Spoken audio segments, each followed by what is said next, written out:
Hello friends, welcome to our channel masalas kitchen. ఈరోజు నేను పప్పుచారు చేయబోతున్నాను. పప్పుచారు అంటే చింతపండు అవసరం లేదు. చింతపండు లేకుండా పప్పుచారు చేయబోతున్నాను. వాటికి కావాల్సిన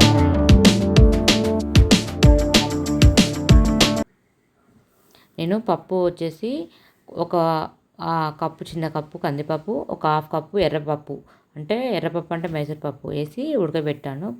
కొంచెం సాల్ట్ నూనె వేసి ఉడకబెట్టాను. ఒక 5-6 విజిల్లు వచ్చే వరకు ఉడకబెట్టాను.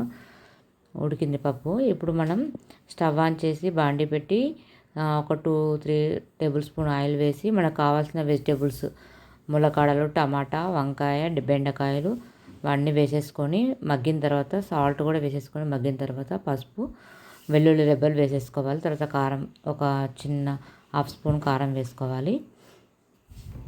కరివేపాకు ఇవన్నీ వేసుకున్న తర్వాత మనము రెడీ చేసి పెట్టుకున్న పప్పు, ఉడికించిన పప్పు ఉంది కదా, పప్పు కూడా వేసేసుకొని అలాగే టేస్ట్ తగినంత సాల్ట్ వేసుకోవాలి. అలాగే సాంబార్ పౌడర్ కూడా ఇప్పుడు యాడ్ చేసుకోవాలి. ధనియా పౌడర్ ఒక స్పూను వేసుకోవాలి. ఒక హాఫ్ స్పూన్ జీలకర్ర వేసుకోవాలి. జీలకర్ర పౌడర్ వేసుకోవాలి. ఒక పావు టీ స్పూన్ మెంతి పౌడర్ వేసుకోవాలి. ఇవన్నీ వేసుకున్నాక ఇప్పుడు మనం పప్పు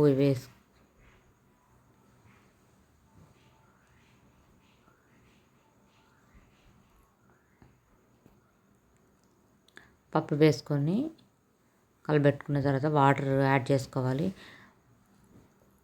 మనకు వాటరు ఒకవేళ మనకు లిక్విడ్ లాగా చిక్కగా కావాలనుకుంటే వాటర్ తక్కువ వేసుకోవచ్చు.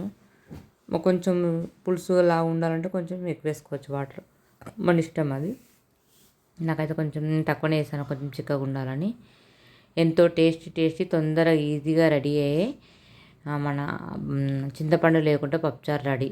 పప్పుచారు అయిపోయిన తర్వాత స్టవ్ ఆఫ్ చేసిన తర్వాత ఒక 2 నిమిషాల తర్వాత నిమ్మకాయ పిండుకోవాలి. ఒక నిమ్మ చెక్క పిండుకొని కలుపుకోవాలి.